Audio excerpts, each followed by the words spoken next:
दान दो। तो ये सब के सब कौन है? क्षत्रियों के कर्म है। ठीक है, अब सुनो वैश्यों के कर्म क्या होते हैं। वैश्य, ध्यान से सुनना, वैश्यों के, पूरा देश सुने ना आज गीता को कि वैश्यों में क्या बताया है। ये धर्म में, ये कर्म के आधार पर बांटा गया है, ना कि ये जाति है। और जाति व्यवस्था को खत्म करना है तो इन श्लोकों को, इस देश को बार बार पढ़ाना पड़ेगा, सनातन धर्म को बार बार पढ़ाना पड़ेगा। क्या ध्यान से सुनो क्या कह रहे हैं वो। खेती पालन करना, गौ पालन करना, जो खेती करने वाले किसान हैं ये सभी कौन है? वैश्य। गौ पालन करना, जितने पशु पालन करते हैं ये कौन है? सभी वैश्य। ये मैं नहीं कह रहा, ये गीता कह रही है। और जो क्रय विक्रय करना है, इनका काम क्या था? क्रय और विक्रय करना, सत्य व्यवहार करना। अब ध्यान से सुनो, सत्य व्यवहार क्या होता है। वस्तुओं के खरीदने और बेचने में तोल और नाप और गिनती आदि में कम देना अथवा अधिक लेना, एवं वस्तु को बदलकर या एक दूसरे में दूसरी यानी खराब वस्तु मिलाकर दे देना अथवा अच्छी ले लेना, नफा आड़ती दलाली ठहराकर उसमें अधिक दाम लेना या कम लेना, या झूठ कपट चोरी जबरदस्ती से तथा अन्य किसी प्रकार से दूसरे के हक को ग्रहण कर लेना इत्यादि दोषों से रहित को सत्यपूर्वक पवित्र वस्तुओं का व्यापार बोलते हैं, और इसका नाम है सत्य व्यवहार।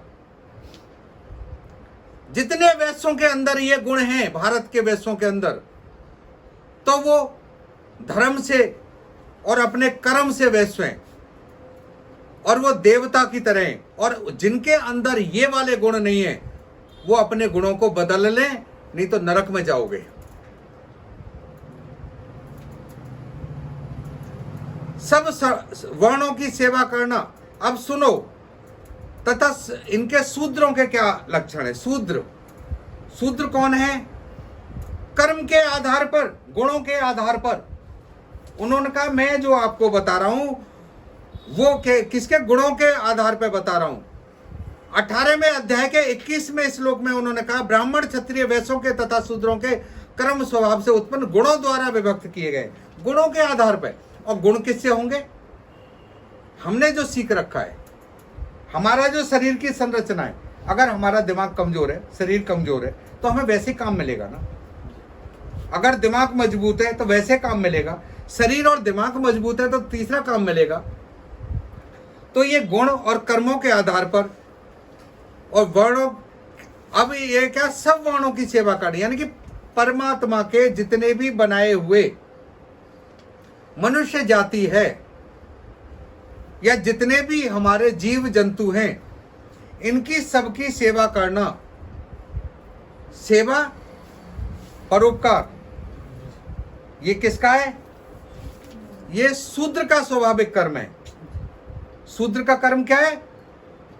सेवा और परोपकार। और अगर सेवा और परोपकार, अगर यही शूद्र का कर्म है, तो यही तो देवताओं के कर्म है, यही तो प्रकृति का कर्म है।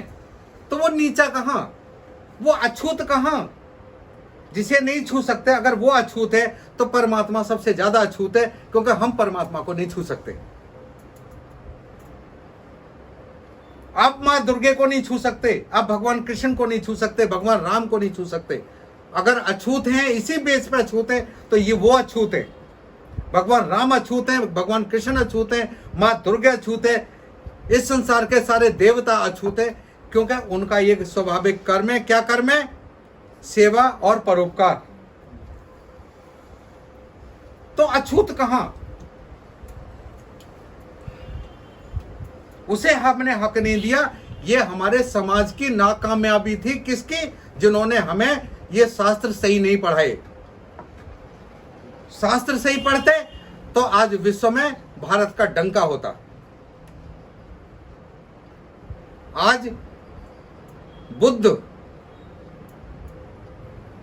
अपने रास्ते पर नहीं जाते, गुरु नानक देव उस रास्ते पर नहीं जाते, महावीर उस रास्ते पर नहीं जाते, सारे एक रहते और विश्व में आज भारत का झंडा सबसे बुलंद होता। तो हमारी क्या कमी है? इस